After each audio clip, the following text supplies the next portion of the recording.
Hello and welcome to DFS Coach Talk. It is Monday, May 18th, 2020. I am Andrew Hanson, joined once again by Shane Caldwell, and we are continuing our 32-day virtual tour of the NFL with some more AFC West coverage today. We're going to hit on the Denver Broncos. So Shane, if you're John Elway here, how are you feeling in the middle of the offseason? Hey, I think it's Monday today, but I don't think Elway has a case of the Mondays. I That's feel right. like he's done pretty good here.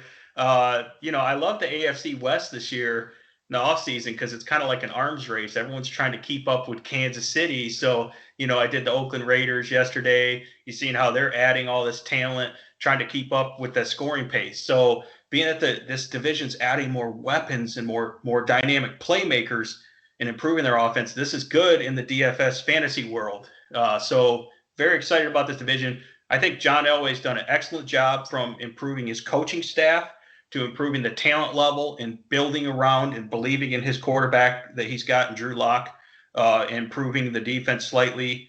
And just the overall outlook for this team is really trending up. They had a tough start to the year. 2019, they were 7-9, which is good for second place in the AFC West, but obviously way behind Kansas City. And they started out 0-4, so it was looking like this Vic Fangio experiment is going to be a disaster. But they had Joe Flacco at quarterback, who was a washed-up veteran. He was a statue in the pocket. He would just sit there and just get crushed every time. He couldn't throw an accurate pass. He was just horrible. So they got it together at the end with Drew Lock and finished 4-1. So that's a good sign. And that was with very few weapons, very few talent on offense. Now they loaded up on talent on offense and all kinds of exciting playmakers. And we'll talk about how they improve the coaching staff here in a minute as well. So I'm really looking forward to watching this team, and I think that they are going to be a pretty good daily fantasy target because of the talent. And I think they're gonna let Drew Lock actually air it out a little bit, let it rip. And they have a solid running game and offensive line. So those are all things I'm looking at. But overall, John Elway's done a great job to try to compete in the AFC West. And if he can't compete in the AFC West, I think they're a wild card contender going into 2020. Yeah, I agree. John Elway has to be feeling pretty good, especially if you just turn the clock back to that first quarter of the season last year. You mentioned it starting out 0-4. I wasn't really thrilled with watching Vic Fangio and try to make that transition from defensive coordinator to head coach, and certainly a lot better finish to the year with Drew Lock under center, and he got the statue Flacco out of there. Like you said, he got sacked 26 times in only 8 games. It's horrible. It was pretty ugly when he was playing quarterback, but a lot of big changes on the coaching staff with the skill position players. So we'll get into that. But if you're new to the program, we are doing these podcasts every single day to get ready for the NFL season.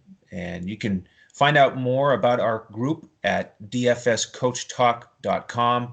We have weekly, monthly, and annual memberships, and we cover NFL, NBA, and MLB. We also cover the KBO right now. We give out lineup advice to our members. And Shane, I'm feeling pretty good today because yesterday we didn't have any prep for any Monday morning KBO. They take Mondays off traditionally. So I'm feeling pretty good. I know you were working some this weekend with the podcast, but I'm excited about this new week here. Yeah, I think a good night's sleep can can improve that, right? And there's no KPO, so that means you actually got a little bit of sleep there. You were able to cleanse out some of those neurotoxins out of your brain there and provide mental clarity, so you can really crunch the numbers and find some hidden gems in the DFS world here. That's right. That's right. So we'd love to have you join DFS Coach Talk. The memberships are frozen until we get baseball, basketball, or football back up and running here in the U.S.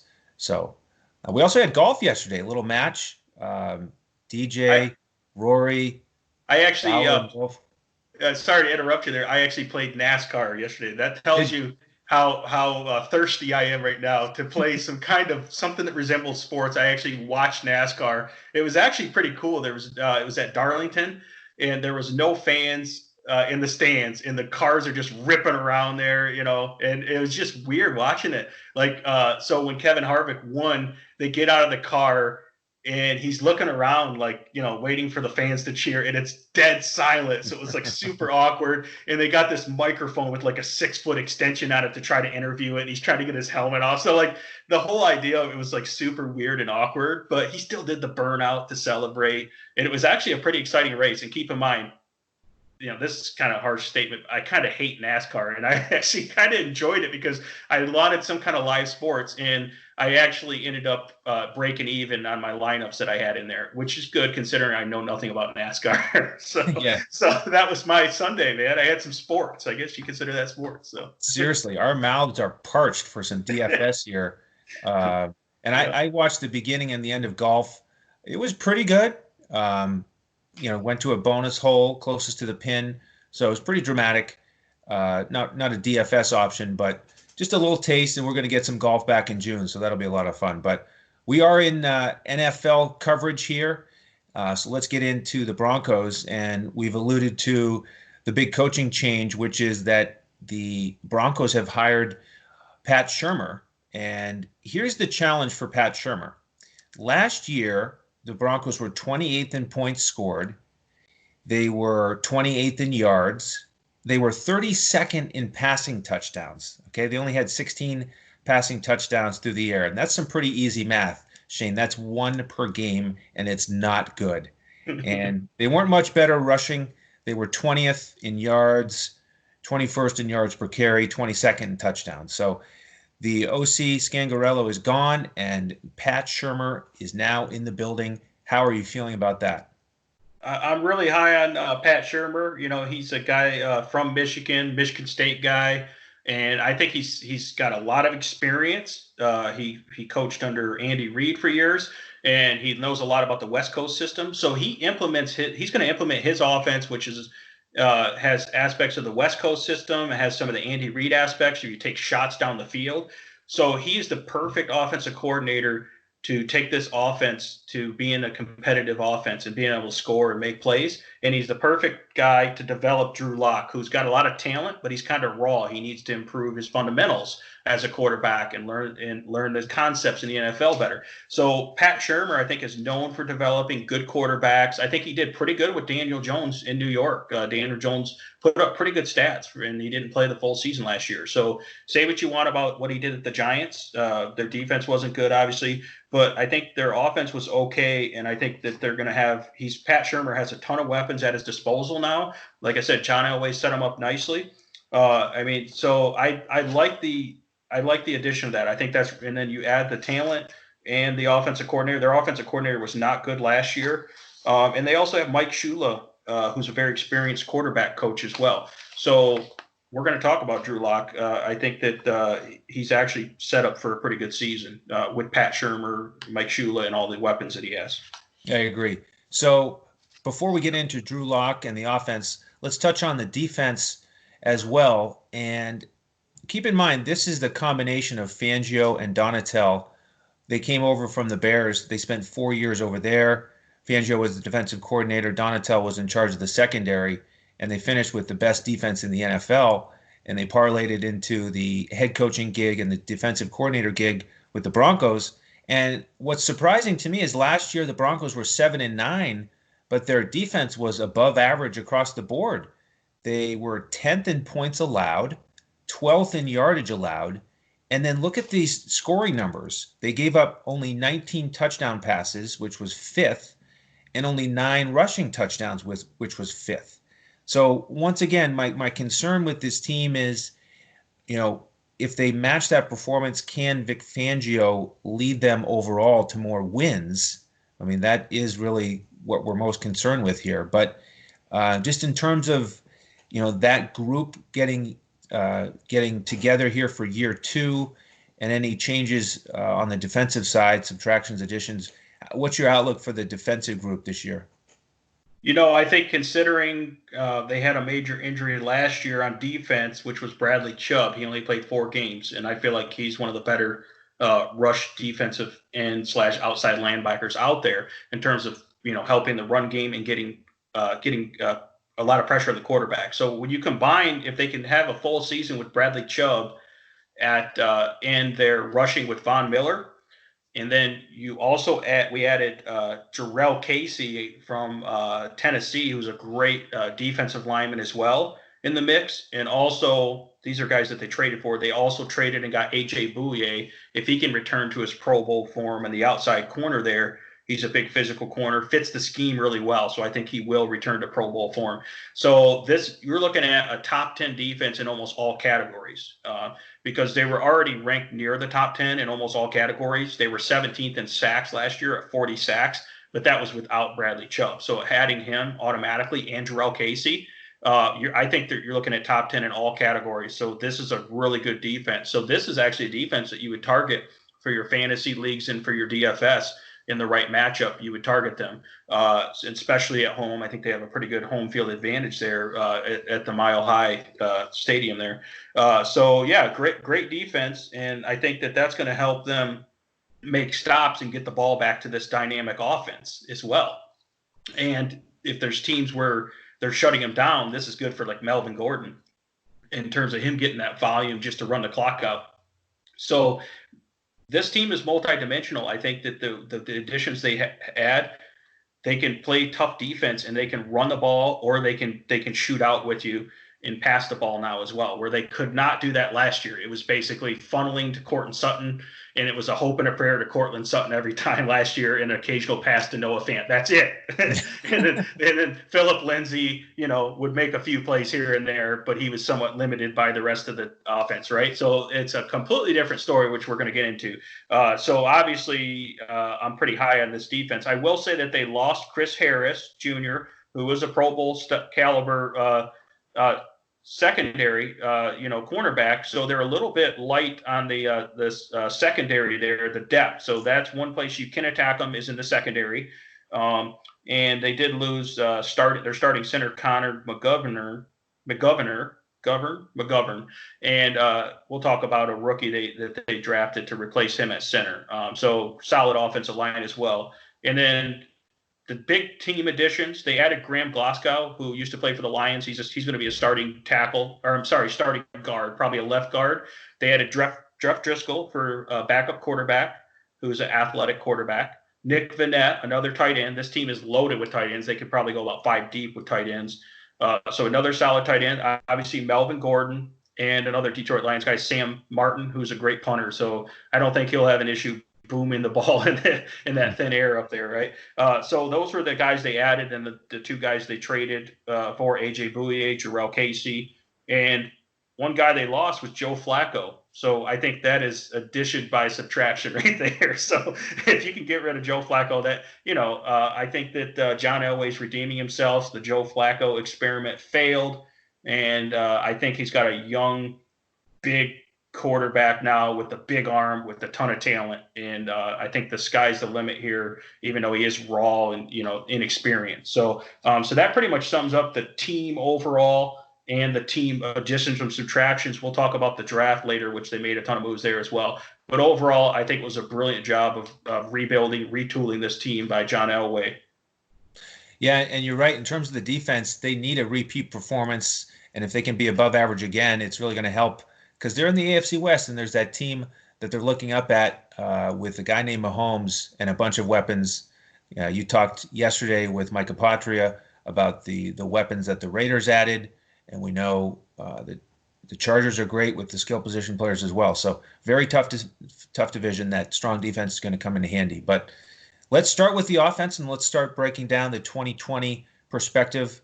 And I'm going to give you an open canvas for Drew Lock. Just fill it up with whatever words you want to describe him. I think Drew Lock is going to be, he's underrated. I think unless you're a Broncos fan, he's flying under the radar.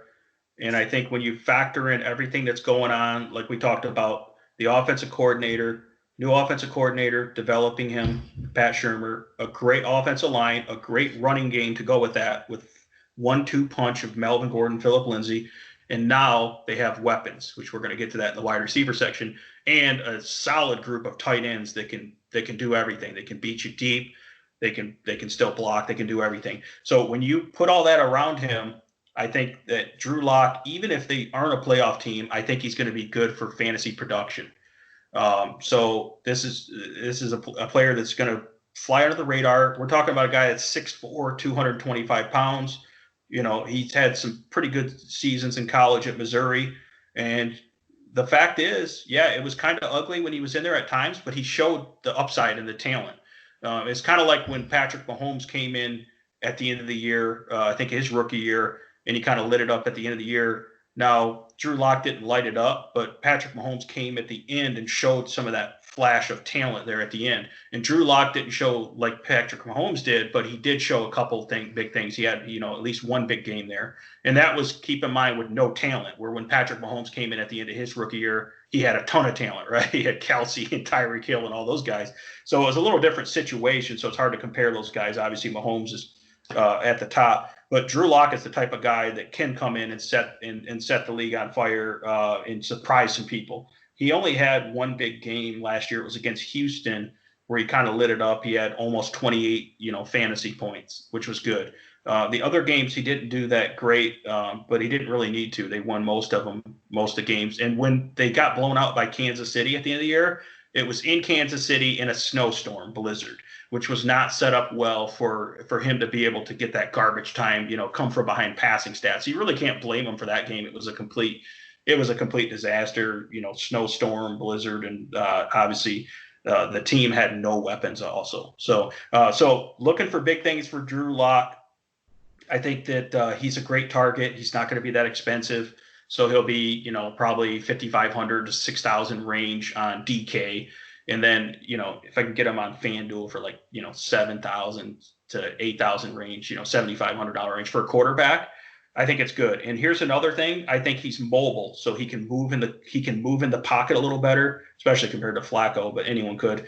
But I think Drew Lock has actually got some athleticism. I think he's going to add a little bit of rushing yards. He had 72 rushing yards in 5 games last year, but I think he's a guy that's good for most games around 30 rushing yards just to sneak out of the pocket there and run. He's, a decent athlete. And if you think about it, even if it's 30 to 40 rushing yards, that's almost the equivalent of a passing touchdown in fantasy points. So you don't think about that. He's not going to be as good as Josh Allen or obviously Lamar Jackson, but just if he can get those extra rushing yards because he is young and athletic, there's going to be opportunities there as well. And then he's going to take big shots down the field this year with this offense. They will take shots down the field, and it's not just a funnel to Courtland Sutton, that one guy. Courtland Sutton is going to get his. He's awesome, but they have other guys now with Jerry Jeudy coming in and KJ Hamler.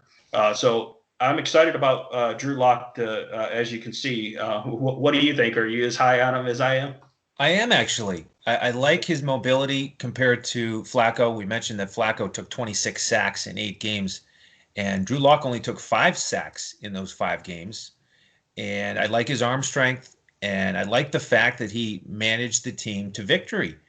It was down the stretch. They didn't have much to play for, but they went 4-1 in the games that he started. I think there's a lot to be said for that. And I think we should dissect those games even a little bit more. The first one was a division game at home, and they beat the Chargers. He threw for 2 touchdowns, both to Courtland Sutton. Then he had that big game against Houston that you mentioned, over 300 yards, 3 touchdowns. And the touchdowns that day went to Fant, Hireman, and Freeman out of the backfield. And the reason I mentioned that is because down the stretch, he threw a total of 7 touchdown passes, and 3 of them went to tight ends. And I think that is one of the big takeaways I want to share with our listeners is I think the tight end group is going to be important to watch here. You mentioned Noah Fant, and then they drafted a tight end out of Missouri that Drew Lock played with for 2 years, and they had a bunch of touchdowns together. So that was one thing I noticed, that Drew Lock really spread the ball around the field, even though he had limited weapons. He used all of them. Then it was the game in Kansas City that you mentioned, and even though it was a snowstorm, he threw for over 200 yards, and then he finished with 2 wins. They didn't ask him to do much. He didn't have 200 yards in either game against Detroit or Oakland, but he threw a touchdown in each game, didn't have an interception. So really great start for Drew Lock in terms of when he got the chance to be a starter. And with all these weapons, I think there's a lot to be excited about. Now, in terms of the backup quarterback, you mentioned that they added Jeff Driscoll, and he's an athlete too. we talked about it on the Detroit podcast. He ran for 281 yards, 6 yards a carry. That's what he's done in his career. He's started 8 games. Passing, he hasn't been great. Only 59% completions, 10 touchdowns, 6 interceptions. But, as far as backups go, I like that he matches Locke and maybe is even more mobile and effective as a runner in case he gets in there. But, if you're John Elway and the Broncos, you certainly hope that you won't see Jeff Driscoll this year. Yeah, I mean, Jeff Driscoll fits the system. He's going to be able to, if he has to play, he's going to be able to run the ball, have designed runs for him, off script runs. He's the type of guy that easily can get like 80 rushing yards in a game, which is equivalent of 2 passing touchdowns in the fantasy world, right? And he's also a guy that can hit those short passes to these tight ends because, like we said, their tight end group is loaded, and they're going to have a lot of production from that group. And then he's still good enough to hit guys like Jerry Jeudy in these short passes and Cortland Sutton. So yeah, he is an athlete, and I think that he would be good enough with their good offensive line and their solid running game, good enough, if their defense can continue to make plays that they could actually win some games. But yeah, he's not a guy that it puts up much production in the passing game, but he is a dual threat quarterback. So that's where at least he's respectable as a backup in this system. I think he'll be okay. But but just like, with the Lions last year, you hope that you don't have to play him. But the difference is Jeff Driscoll, when he played with the Lions last year, he didn't have a running game. All the running backs were injured. The offensive line was okay, but we didn't really have a good running back. We didn't have Melvin Gordon or, Philip Lindsay. So he didn't really, they could really key in on him. So, yeah, I think he's decent. Yeah, and let's transition to that running game because it'll certainly be more of a strength for the Broncos than it was for the Lions. And the thing about the Denver running game is that last year it was like the definition of a committee. Philip Lindsay was on the field for 51% of the snaps, and then Royce Freeman was on the field for 50% of the snaps. And they weren't that productive on average. As a team, they only had 4.1 yards per carry. But now they've signed Melvin Gordon, which is a real exciting addition. So what do you think about his prospects to lead this group? Yeah, I mean, they wouldn't have paid him that much money if they didn't plan on using him. Melvin Gordon, I think it's still probably at the edge of his prime. He's getting a little bit older, but he's a workhorse, true multi-dimensional type running back. He's still got the explosion. He's a lot better runner between the tackles than any of these other guys, and he still has a little bit of burst on the edge, and he's a great pass receiving back as well. So he didn't have a great season last year. Melvin Gordon had 12 games. Now, keep in mind, he was coming back from that holdout. He didn't really have a training camp, so I really can't blame him. And that Chargers offense was kind of suspect. Their offensive line's not great. So he had one of the worst seasons in terms of yards per carry, only 3.8 yards per carry, but he still put up, 612 rushing yards and 8 touchdowns. So he used his strong running inside the red zone and goal line situation to get 8 touchdowns in a pretty bad offense with a pretty bad offensive line last year. So I think that shows you something right there. And he actually had a lot of catches for 12 games. He had 42 receptions. So in PPR formats like DraftKings, that was great there. And about 300 yards receiving and a receiving touchdown there. So this tells me that, I think that with all these weapons and a better offensive line and everything, I think that he will do well. And Denver does like to run the ball. They want to wear people out, especially in that thin air, mile high. You can really play good defense. If their defense can shut people down and just wear the teams out up there, I think it's a good home field advantage for them. So, I look for the tricky part is trying to figure out the split, but I'm projecting it's kind of somewhere around a 60-40 split where Melvin Gordon's about 60 and Philip Lindsay 40. Now, we don't know if Royce Freeman's getting in the mix. He might get a small snap share, but I can't imagine it's much more than 5 to 8% snap share or something like that. Unless something happens with injury. I really like Melvin Gordon. What do you think? Are you thinking that he's due for a breakout year, or are you thinking that he's kind of on the decline because he's getting older? Yeah, I think there's another year or two with strong performance coming. That was the key, that he had that holdout and he came back and he had 4 duds. But then down the stretch, 4 of the last 8 games, he scored over 20 fantasy points. And I do have a concern about the yards per carry because it's 4 years out of five now that he's averaged under 4 yards per carry. So I'd like to see that improve. But he was terrific as a pass catcher, and this coaching staff has indicated that they want their lead back to be effective catching balls out of the backfield. So I do think that'll give him the edge, and a 60-40 split makes a lot of sense to me. This guy really knows how to get in the end zone, so everybody's got to be excited, and it's going to help the offense overall. And Philip Lindsay, if he's that change of pace guy getting like 40% of the snaps, I do think he can still be very effective. Over 1,000 yards last year, and he was better. He was 4.5 yards per carry. He was much better than Freeman. He got 7 touchdowns on the ground, decent through the air, not as good as Gordon. He's had 35 catches both seasons here early on. For Lindsay, when he was in the lead role, the downside for him is he only had 2 games of 100 yards rushing, and he only had 3 games over 20 fantasy points. So a guy that's just not quite as explosive in terms of fantasy points because he doesn't catch that many passes. I think he'll be better suited as a backup change of pace guy. But I think they'll have a lot of confidence in him when he does get on the field.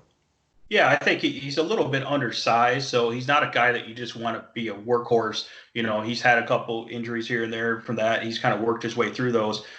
So he's a little undersized. He's decent as a receiving back, but really Melvin Gordon's probably better as a receiving back, and he's definitely better as a first and second down rusher. And I think that offensive line's a little better. That I think that the Chargers offensive line is kind of suspect, the last few years. So I think that didn't help with Melvin Gordon's production. And then Royce Freeman is just kind of, he's okay, but he's just kind of blah. Like he caught 43 catches last year, but he didn't really do anything with them. He had 1 touchdown.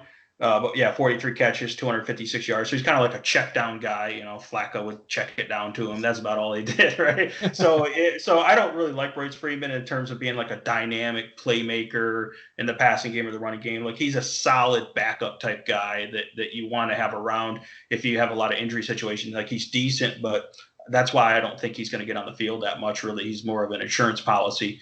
So I think that Philip Lindsay, you have to exercise a little caution because you're not going to get the same amount of volume that you did before. And there's no guarantee he's getting those passing down backs as well. So I guess the question is Melvin Gordon the early down back and Philip Lindsay the third down back? Or are they both just 3 down backs that rotate in with Melvin Gordon getting the lead share? That's kind of where I'm leaning there. So that's something that we'll have to figure out and keep a close eye on what they're projecting for their snap share and their volume. But you have to be careful with Philip Lindsay because of the volume. You don't know what he's going to get. But overall, I think I'm pretty high on Melvin Gordon, and I think in the right game script, he's a good play. Yeah, I agree. And I'm just glad we don't have to worry about Freeman anymore. Hopefully he's just relegated to the bench and we don't have to worry about his snap share. Yeah, because he didn't really have a ceiling. He didn't have any games over 20. So let's just stick with Gordon and Lindsay and move to the receivers. We'll all be better. That was and he had 50 targets in the passing game. So you can distribute those targets to Melvin Gordon and Philip Lindsay. So these guys will produce in the passing game too, as well, which is good. So yes, they will.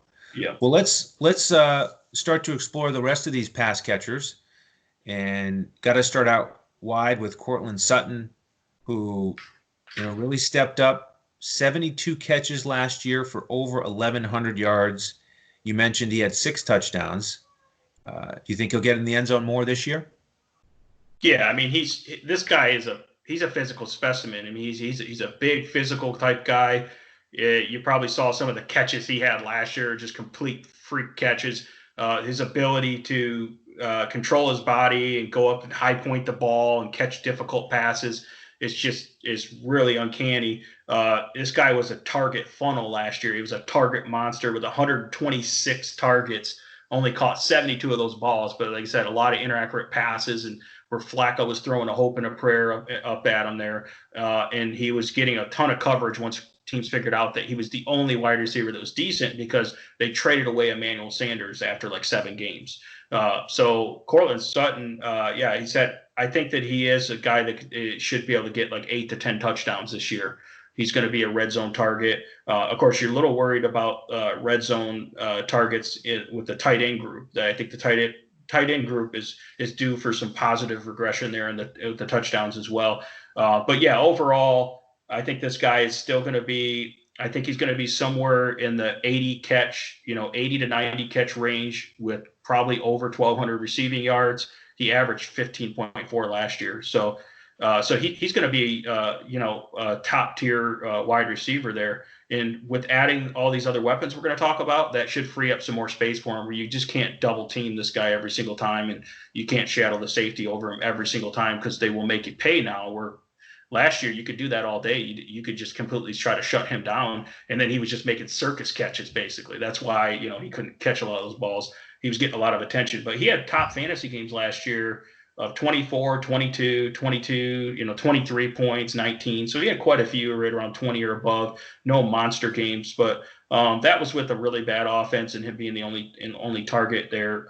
So yeah, he might not get many targets, but I think he'll have better production. That's the main thing with him. Yeah, and I'm glad you hit on those actual DFS outputs, because he didn't have any of those ceiling games over 30. And I wouldn't be surprised if that continues. I think he's a definite strong option to consider based on his price and the right matchups. But he's just not one of those guys that, especially with the additions we're going to talk about, he's not one of those, Michael Thomas guys who's going to catch 10 balls a game and give you 30 fantasy points. But pretty solid overall. And you're right, he's not going to face as much double coverage as he would have last year, because when Sanders was gone, in those 7 weeks, he had 30 catches, 367 yards, and 2 scores. And then when he left, it was just a mess. It was Deshaun Hamilton and Tim Patrick, which we can touch on briefly at the end. But that was the rest of the receiving core. And, the Broncos said, no mas. We are going to go young here. We're going to get some talent.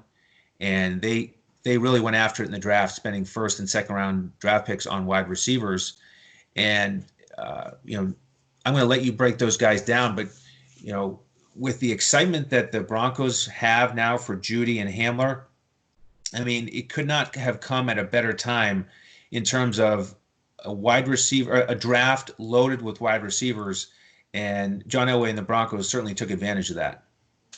Yeah, absolutely. I mean, Jerry Jeudy is going to be a player that's going to come in and contribute right away. This is the type of rookie where you're going to take him and say, he's talented, he's raw talent. No, this guy is probably the most NFL ready receiver that we've seen in a long time. He's polished already.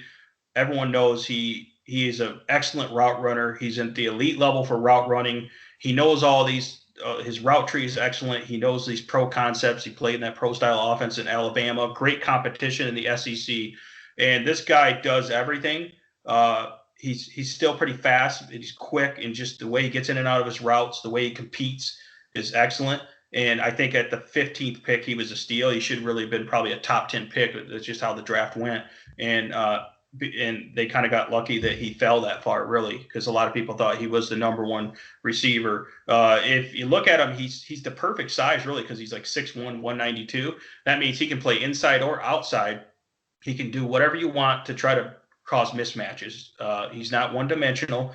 He can hit you deep, underneath, intermediate. He can do everything. So he's big enough to be able to compete on the outside, get off press coverage, but quick and small enough to be able to maneuver inside as well in the slot. If you look at his production, 2018, he had 68 catches, over 1,300 yards, 19.3 yards per catch, and 14 touchdowns. Then last year, his drop in production was still 77 catches, 1,163 yards, 15.1 average, and 10 touchdowns. I mean, that's his down year, right? So this guy absolutely dominated. And you could say what you want about, well, Henry Ruggs is a lot faster, but Jerry Jeudy was the more polished overall NFL-ready receiver. So he's a guy that comes in and starts from day one and produces from day one. And I think he's, this is the type of guy that could be easily Rookie of the Year candidate.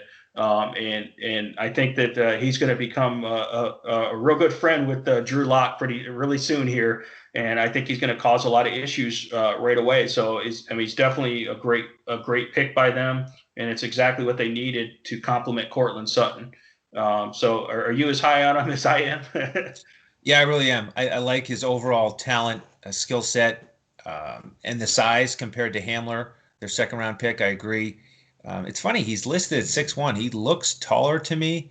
Maybe it's just because he's a little bit slender. I mean, he's not a thick guy. He could use a little bit more strength, I would say. But Yep. yeah, it's nice that he's spent a lot of time in the slot and has the ability to go outside as well because KJ Hamler, the wide receiver they took from Penn State, is a lot smaller and did a lot more of his damage out of the slot. Yeah, KJ Hamler, he had some production issues at Penn State. Like last year, he dropped a lot of the balls, that type of thing. Yeah, 12 drops last year. Not good. Yeah, so that was pretty bad, but a lot of people feel like he was always looking upfield before he caught the ball. So it might have been some, fundamental techniques that he can work on, get on the jugs machine, work better with a better wide receiver coach at the pro level. So I think he can improve there. He's not going to be like a target monster in this offense, but again, in this division, we're looking at Tyreek Hill, and now we're looking at Henry Ruggs, and now KJ Hamler's their version of that. He's their speed burner. This guy didn't run at the combine, but he's projected to be around a 4.3 40 speed. He's an absolute burner. And my NFL comparison for him, and I looked it up, he's about the exact same size, is Deshaun Jackson.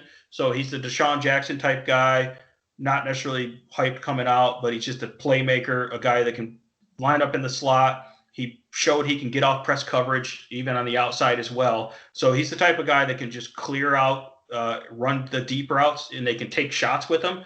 But also, he's going to create space underneath for like big guys like Noah Fant and Cortland Sutton and Jerry Jeudy, who's an excellent route runner with the short routes as well, right? So that's huge to be able to have that burner, that deep threat, and allow you to take those deep shots because Drew Lock's a big quarterback and he can take those shots. He's mobile. He can maneuver the pocket, take a deep shot with this guy. So yeah, he's the type of guy that, again, it reminds you of Deshaun Jackson because he's probably more of a FanDuel play. He only caught 2 catches, but he has 85 yards and a touchdown. And he's probably priced near minimum, right?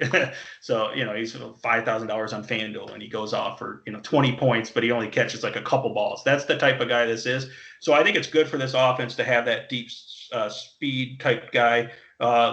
He averaged over 16 yards a catch last year, and he caught 8 touchdowns, 56 catches for 904 yards and 8 touchdowns. So he is a playmaker. A lot of people kind of criticize this pick because in the second round, they didn't have him projected that high. But I think that he fit what they wanted to do in terms of having a speed type guy that could really cause issues and then create a lot of space underneath for these other playmakers. So it all works together, and it's going to help everyone, even if he doesn't have a lot of targets and a lot of production.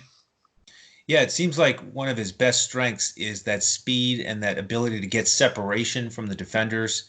And I think that'll be a very strong component to this offense, as you mentioned, because he'll hit some home runs and he'll also open up some great opportunities for everyone else. And watching his tape, he had a few plays where I kind of raised my eyebrows and said, "Oh, wow, I like that. I like, trying to jump over people and, showing that speed and beating everybody down the field."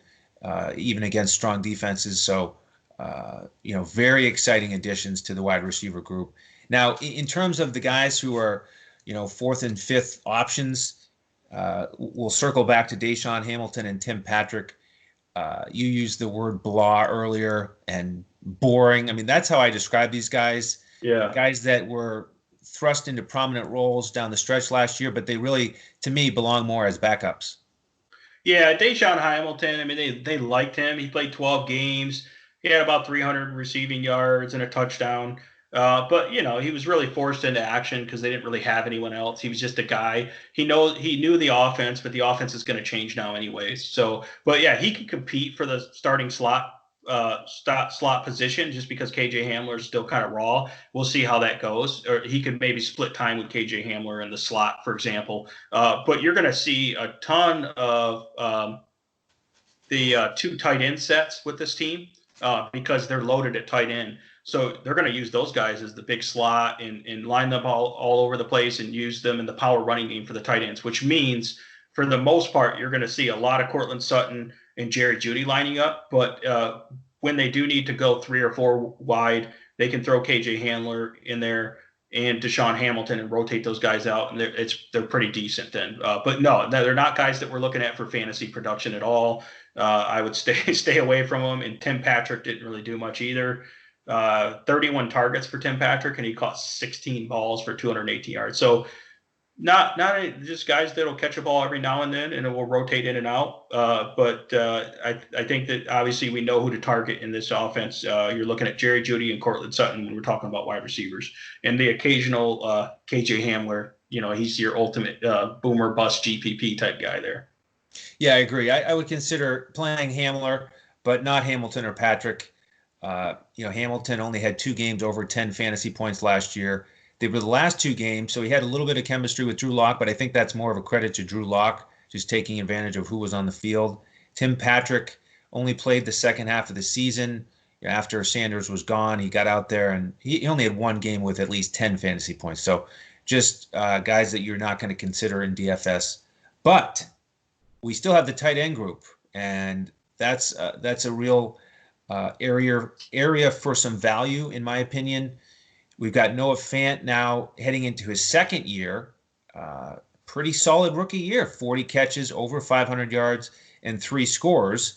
Do you like the outlook for Fant this year?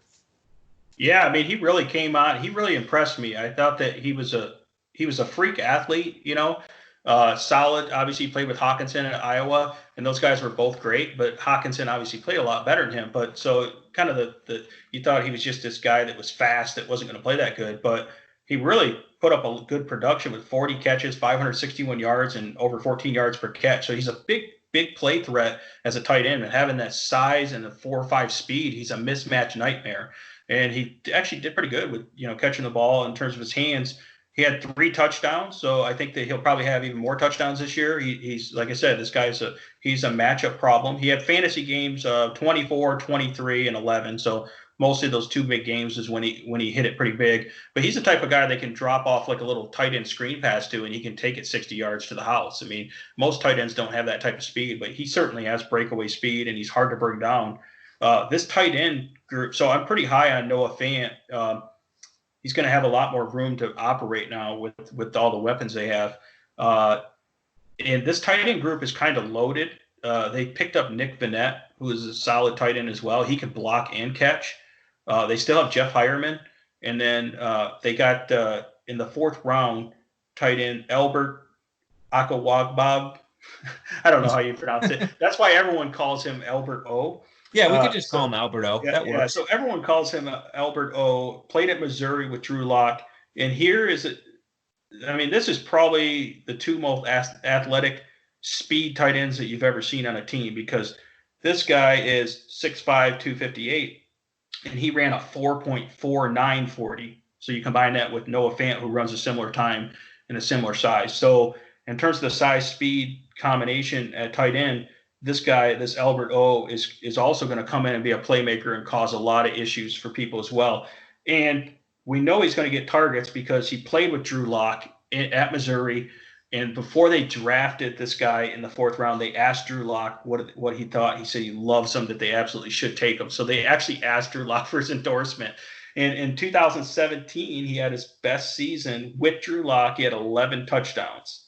And he still had, even without Drew Lock, he still had 6 touchdowns, over 300 receiving yards last year.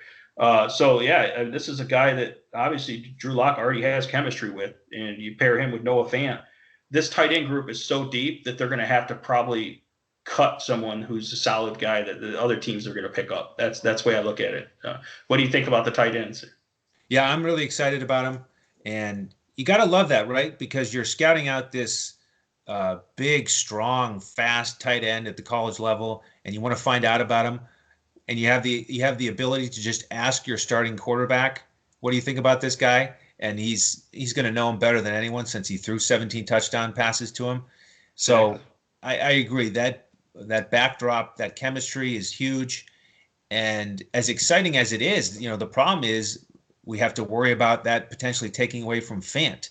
But I think early in the season, we can play Fant with some confidence, and then we see how many snaps Albert O gets, see if he surpasses those veterans, Vannett and Hireman, that you mentioned on the depth chart. and then potentially play Albert O down the stretch.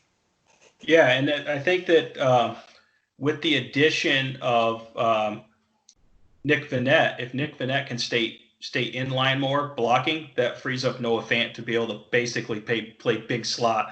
And I like these tight ends that play big slot. And I talk about them all the time because I can think about guys like Mark Andrews or Darren Waller that I was all over last year. And what did those guys do at that big slot position? Just look at the production, right? Noah Fant has dominant. that type of fit. Yeah. So if you have other tight ends that are solid at blocking in line, that frees up Noah Fant to do what he does best. And then then you can mix in some Albert O in there as well. Like I said, there's big things ahead for those guys. And Drew Lock has a nice outlet there. Even if he just throws a short pass to these guys, good luck. I mean, they're hard to bring down, and they're really fast and still really big. I mean, these guys are 250, 260 pounds.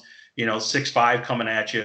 That's not a good thing for a nickel corner to try to cover, or a safety. So there's going to be a lot of mismatches here, and that's probably why. Even if KJ Hamler doesn't excel in the slot right away, they're okay because they don't even necessarily need a slot, but they still will get him on the field. But he's not going to be a full-time player because they'll put those tight ends in those formations. So like I said, a lot more two tight end formations here. And if they want to go power running, I talked about that with the Raiders yesterday. You can go 3 tight end sets now as well. So you can do a lot of good things. And Pat Shurmur will certainly take advantage of that. Yes, he will. Now, Shane, you've talked about these tight ends. You've got some tight end in your background as well on the football field. So no wonder you love breaking these guys down. So for the listeners who haven't tracked you down yet on Twitter, where can they find you? I'm at DET Sports Shane. So DET Sports Shane on Twitter. So definitely hit me up. And you can find me on Twitter at Language Olympic. We'd love to interact with you there. You can find the group at DFS Coach Talk.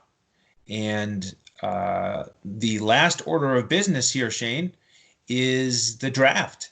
Now, we've talked about these wide receivers here in rounds 1 and 2. Anybody else from the 2020 draft class that you think we should hear about? Yeah, a couple guys I can hit on here. 3rd round pick at number 77, cornerback. They have a lot of names hard to pronounce, obviously. Michael Imudier, I think is how you pronounce it, from Iowa. And he's a big cornerback. Fell to the 3rd round. They really liked him there, and Vic Fangio really likes him for the scheme. He's a guy that's big and physical. Vic Fangio likes a big physical corner who can really help with run support and can tackle well and play the zone scheme, which is what they're going to run a lot of the times. So he was a perfect fit for this. And they really need depth at cornerback. They lost Chris Harris, brought in AJ Bouye. They have a bunch of young guys competing at corner. And this Moutier guy is going to compete for one of those corner spots. If he doesn't win the job right away, he'll be a great backup and special teams player. But he could compete for that other starting spot opposite of AJ Bouye. So I think that's a pretty solid pick. And then in the 3rd round at pick 83, they had 3 third-round picks. I really liked the center they took. They took the national champion LSU center Lloyd Cushenberry. And this guy is a guy that that fell to the 3rd round. They thought he was probably going to go, maybe in the 2nd round. So, and this is a big physical center. I think can start from day one. And they have a position. They lost their starting center in free agency. So that got good value in the draft, but also filled a position of need. And this guy is really strong. He's a great pass protector. Doesn't give up much on the bull rush. And is going to be a core to help them with the pass protection to protect Drew Lock in there at center. So I think he'll be a starter from day one. Shane, I think if I was going to change my name, I think I might change it to Lloyd Cushenberry. Yeah, that's a pretty cool name, right? Yeah. Well, here's a name that's even better with the transition. Their other 3rd-round pick is defensive lineman McTelvin Agam from Arkansas. Is solid. He sounds like he was a character from Superbad or something like that, McTelvin. So now McTelvin Agam as a solid defensive lineman that they're going to bring in there, and he can kind of develop and hopefully learn from some of these new guys like Darrell Casey that are veterans on the team. And he's another guy that's going to get in that defensive tackle / defensive end rotation. That could be a solid contributor there. And then we already covered the tight end, Albert O, Jerry Jeudy, KJ Hamler. Other than that, they got some developmental type guys. One guy they got in the 6th round was Netane Moody from Fresno State, and he was a really good guard prospect who had a ton of injuries every year, so he couldn't stay on the field. So he was the type of guy that was supposed to be like a 3rd round talent, 2nd or 3rd round talent that fell to the 6th round because he had a ton of injuries. So he could be a future starting guard for this team. So that's a guy to keep an eye on. So yeah, I think that the draft, they did a good job of filling need and getting talent. Like when they drafted Albert O at the tight end position in the 4th round, that wasn't really a position of need. They took the best player on the board, I think, and they just knew he was a playmaker, and Drew Lock already knew him. So obviously Jerry Jeudy falling to them, and these other guys they got, and I think they got a starting center and probably a future starting cornerback here. So pretty good draft. Like I said, I think John Elway did a good job, but we'll see how it plays out on the field here. But I think this team has a great coaching staff to develop these guys. Overall, they have a ton of experience on the coaching staff, so I actually really like them. Yeah, I do too, and I think we're in agreement. They've had a great offseason. So how about some final predictions here? We mentioned that Drew Lock went 4-1 down the stretch. He went 2-1 in division. So he's got that those positive memories to work off of. Tough division. Certainly wouldn't predict that they'd challenge the Chiefs, but do you think they can potentially sneak into a wild card? Yeah, I think they're going to come down the stretch competing for a wild card 9 to 10 win team. And I think Drew Lock could actually be like a top 12 fantasy quarterback, which would be a huge jump for him. So I think he could actually have a big season this year with his 2nd year in the league. So I'm pretty high on this team. I think they will compete with they maybe don't have the home field advantage with the fans, but again, I keep talking about the altitude and how tough it is to play there. So they have a home field advantage even without fans, right? And most stadiums don't have that. So that's kind of interesting aspect as well, this team. So yeah, pretty high on this team. I think Broncos fans have a lot to be excited about, and fantasy players have more playmakers to work with now. Yeah, that's right. So we touched on the Chiefs. That's the team that you and I are going to cover tomorrow. So I just want to thank everyone again for listening. You can find our podcasts on YouTube now with a video, and you can listen to them anywhere podcasts are found. You can find out more about our group at DFSCoachTalk.com. Our fearless leader, Joe Sarvati, affectionately known as Coach, likes us to mention his favorite charity, MambaOn3.org. And that's going to wrap it up for today. So on behalf of Shane Caldwell, I am Andrew Hanson. Thank you so much for joining us, and be sure to tune in again tomorrow when we break down the Kansas City Chiefs here on DFS Coach Talk.